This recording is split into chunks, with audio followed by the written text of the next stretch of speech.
the announcement I have, in case you didn't notice, was that I sent an email to you guys today using the notifications tool in College One.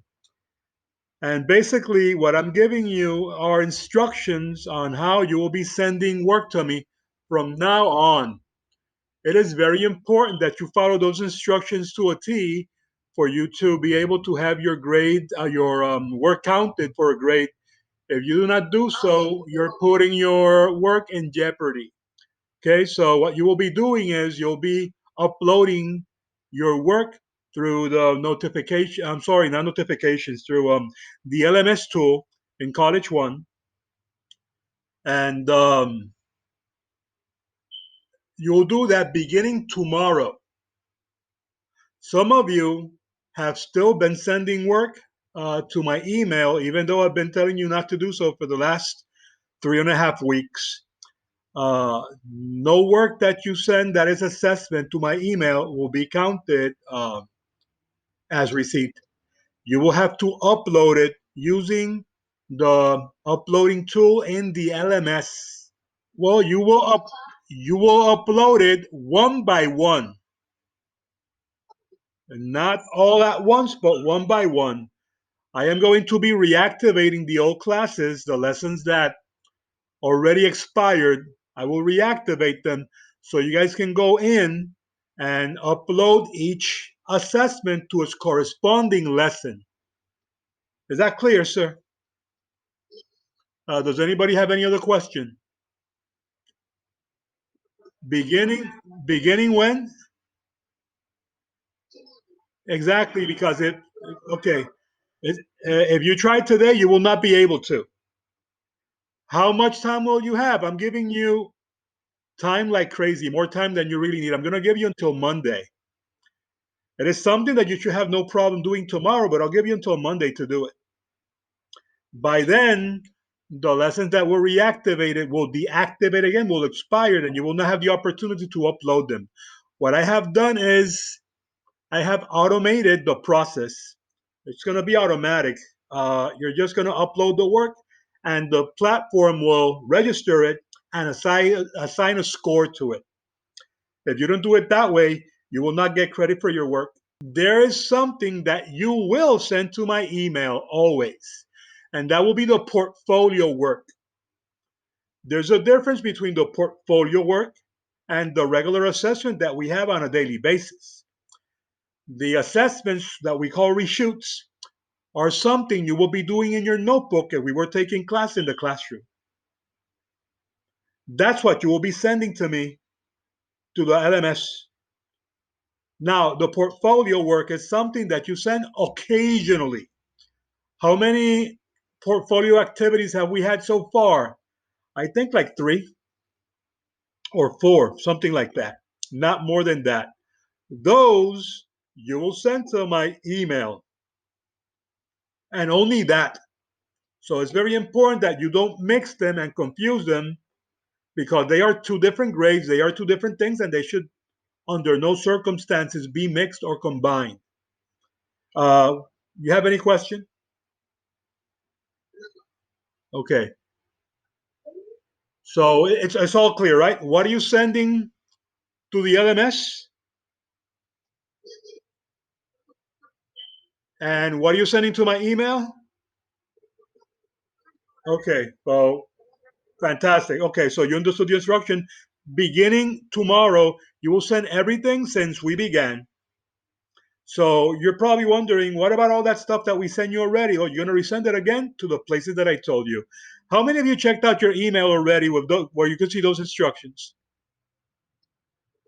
Okay, everyone should have looked into it already, every single one of you.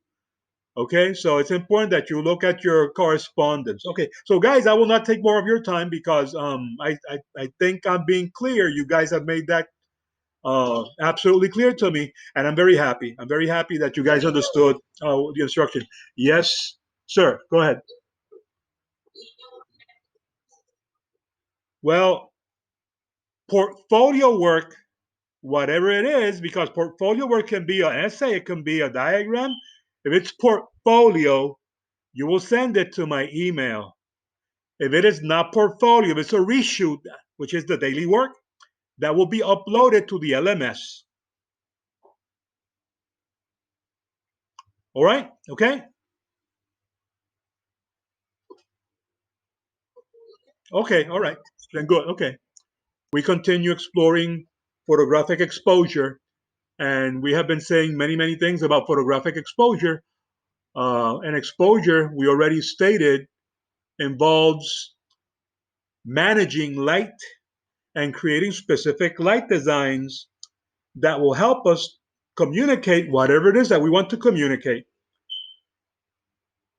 whether it's an idea or whether it's a feeling.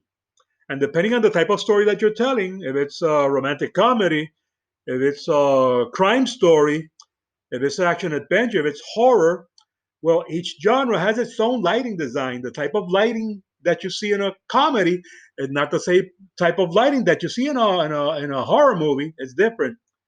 And the feeling that you want to create and that you want to communicate, what you want people to feel, because you're controlling that when you're telling a story. You're expecting people to react in a certain way in an emotion on an emotional basis. Some of you make jokes, and what do you expect people to do? Only to listen, to laugh, and are they feeling an emotion when they laugh? So that's exactly what you're doing. If you compose a song and it's a sad song and you want people crying when they hear your song, well, you are expecting an emotional response. So we communicate things and we expect a response. It can be an idea or an emotion. So depending on what you want to transmit, you need to work with the exposure of the images that you're working with. And your images can be underexposed. We explained that already. We said that if they're underexposed, it's because uh, the amount of light that was going into the sensor was insufficient. It was too little. Or they can be overexposed because the amount of light that was entering your sensor was too much. And these are things that need to be avoided because they detract from the quality of what you're recording. Everything that you record has to be correctly exposed. And for things to be correctly exposed, you're going to be working with three elements. Those three elements involve aperture, shutter speed, and ISO that we discussed in the previous lesson. When we're working with aperture, we're working with that adjustable opening at the end of the camera lens. And it allows certain amounts of light to go in or not go in, depending on the type of environmental light that you have in your area, in your environment. If you're shooting in a sunny day, well, you have to make the proper adjustment. If you're shooting inside a dark room, then you have to make a different type of adjustment to have the correct rate of exposure. Something that you're working with when you're working with exposure is a measurement called f-stop, which is a measurement of stopping light. So the more you stop light, it will you're stopping light because it's just too sunny probably where you are. It's too much light. And if you're stopping less light because the aperture is open, it's because you need more light. And that, of course, as you said in the previous lesson, will be in a darker environment. Bokeh is another concept that we explored, which is a Japanese word that means blur, and that is highly desirable in anything that you record or shoot because it is very natural and pleasant to our eyes because that is the way that we see. We focus parts of an image at the expense of the focusing other parts, and that is a very natural process to our eye, and it's very pleasant to see in an image. We find it beautiful. So that is something that we need to, on occasion, not always, but on occasions, try to recreate in an image that we shoot. And to do that, we have to work with something called depth of field. And depth of field was defined as the distance between the nearest and farthest objects in a scene that appear acceptably focused or sharp in an image. We have to deal with foreground, midground, and background. And that foreground, midground, and background are what we call the depth of field plane. So in order for you to achieve bokeh and have nicely um, focused subjects, you have to like adjust your focal length and and make sure that the aperture is where it's supposed to be for you to achieve that effect. Okay, that is something that you can control, adjusting aperture. We also spoke about the second element that you need to control when you're working with exposure, and that is shutter speed. And shutter speed refers to the length or amount of time that the camera shutter is open when you're shooting an image. Remember that shutters are always closed. We said that they're always closed. And when you depress the button of your camera, that's the moment where they open. And that opening and closing of the shutter takes fractions of seconds. Sometimes they happen so fast that they are completely invisible to the human eye. You cannot see that fast. And depending on how long your sensor is exposed to light, that's also going to affect your image. It's going to make it darker or brighter. If you're shooting motion, it will maybe show blur, or if you have it adjusted in a certain way, it will not show blur. As a rule that you must learn, that you must always have in mind, is that when you're shooting at certain frame rates, and you understand what frame rate is because we discussed that, you have to adjust your shutter speed to avoid having blur, unless you want the blur, because maybe there's you have a certain idea of what you want your movie to be, and blur is completely acceptable, maybe not out of laziness, but out of a creative choice. And as a rule, you should know already, as we stated, that the film look, if you want your movie to look like a film, not like a telenovela or a TV show, you shoot at 24 frames per second or 24p. If you want to avoid um, blur, motion blur, then you need to double the rate of your shutter speed. What's the double of 24? Think 48. So when you're adjusting your shutter speed, you have to adjust this to the closest 1/48th of a second in your camera. But your camera is not going to allow you to adjust it to 48, because that's not how you adjust shutter speed. It goes from in tens, 10, 20, 30, 40, 50. What's the closest number to 48? 50. Then you adjust your shutter speed to 50. Maybe you should jot this down, because this is something you want to adjust in your camera when you're recording from now on. Remember, you're shooting at 24 frames per second, 24p, and if you want to eliminate as much blur as possible, motion blur, not other type of blur, not the one that has to do with focus, but with motion, then you adjust your camera to 50, 1/50th of a second in your frame rate adjustments, okay? And I'm sorry, in your shutter speed adjustment. The other thing that we discussed was ISO, and ISO is the level of sensitivity that your camera sensor has. And of course, when you're out in a sunny day, your sensor has to be less sensitive, because you already have all that light out there. So it doesn't need to be very sensitive to read the light. Where you need that sensitivity is when it's dark, when you're shooting inside your house and the lighting is not very good. When you're shooting at nighttime, when you're shooting at any low light conditions, is when you have to ramp up the ISO. And as you can see in this picture, we showed you examples of what happens when you ramp up the ISO. When I shoot at night, I have to ramp it up because I don't have very good lenses. I don't have what you call fast lenses that have big apertures. And to compensate for that lack of aperture, I have to make the sensor more sensitive. So what I do is I increase the ISO, and I can see better. Now the image looks better. But we have to be careful, because that can come at the expense of having an ugly image. If you ramp it up too much, more than you're supposed to, then you're going to get a problem that is known as noise, which we showed you in the last lesson. And you can see it there in the second image, where the image becomes somewhat distorted, blotchy, and grainy. And you see like a degradation of color. And there's no way that looks Beautiful. That does not look beautiful at all. That looks like it has an illness or it's sick or something. It looks real bad. So that's something you might fix by lowering your ISO, but maybe your image will get darker. But you have to find a happy medium, guy. Exposure is with finding a happy medium with the different trade-offs that you have to work with. Correct exposure, good exposure, is a trade-off between ISO, aperture, and shutter speed. It's a trade-off between the sensitivity of your sensor to light, the amount of light that you're allowing and going to the sensor, and the duration of that light hitting the sensor.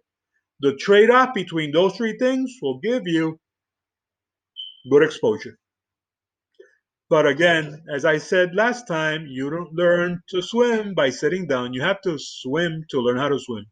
And this information that I just shared to you can only make sense if you work with a camera and try to control these things.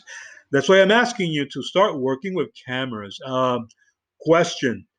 In the last lesson, I told you to start taking pictures. Have you?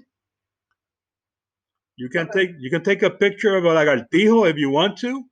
You can take a picture of I don't know, a mosquito. You can take a picture of grandma. You can take a picture of uh, something nice in your house. I don't know, a rock, a nail, anything, anything that you think is can look nice and that you can work on creatively. Uh, I would advise you to not only incorporate what I've been teaching you here about exposure, but also what I taught you about composition. Start integrating the use of the different elements like lines or patterns or textures or depth of field or symmetry. Don't forget the rule of thirds. That's very important. So you can have a balanced image. All those things, practice them. Plan what you're going to do before you do it because photography is not something that you do on the go unless you're a very experienced person. And I'm not a very experienced person, and neither are you, right? Because we're not photographers. We don't do work with photography for a living. We don't do that. Neither you nor me. So it requires careful thought and planification before you take a picture. You really have to think about it, the angles and all that. Let's talk about camera lenses for a moment.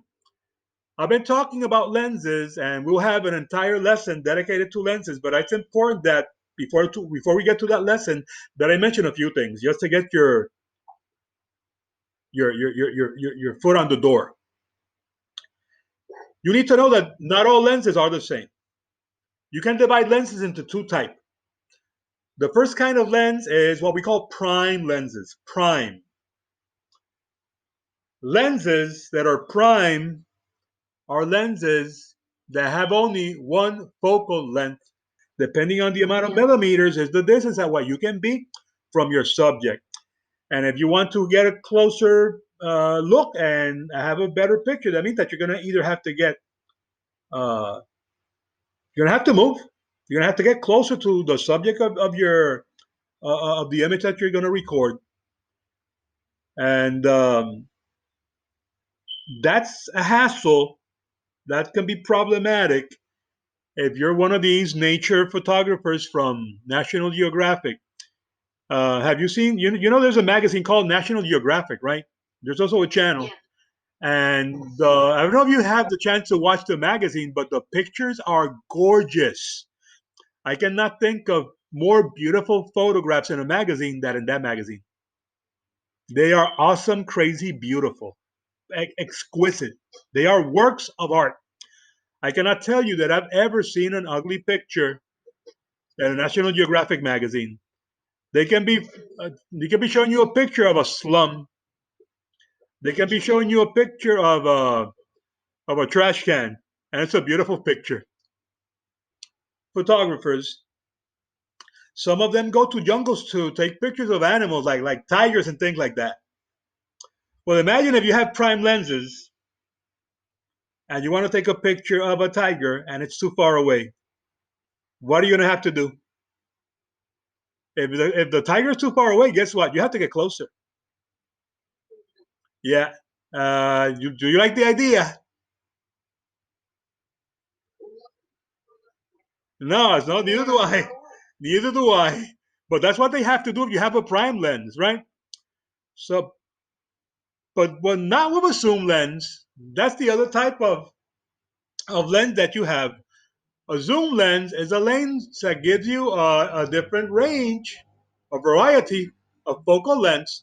So in one lens, it's like if you had several primes. Instead of having a collection of primes where you have 24 millimeter, 15 millimeter, 85 millimeter, 300 millimeter, 75 millimeter, 55 millimeter, 35. Instead of having over those bunch of lenses, you can have like two or three lenses. One that might be 10 to 55, another one that can be 45 to 90, different sizes. All you have to do is twist it and it changes the focal length. And you're probably thinking right now, why would you want to have a prime lens if the zoom lens offers you that convenience? Well, the reason is because prime lenses give you better images. Prime lenses give you better images. Why? Because they have less parts. What parts make up a lens? The lenses. Like in my glasses, like in your glasses, if you're using glasses. A prime lens has a few glasses, very few glasses in front of each other. In a zoom lens, you have a variety of glasses. Now, why would that affect the quality? Well, what happens when light goes into a lens? Does anybody know? What happens to the light?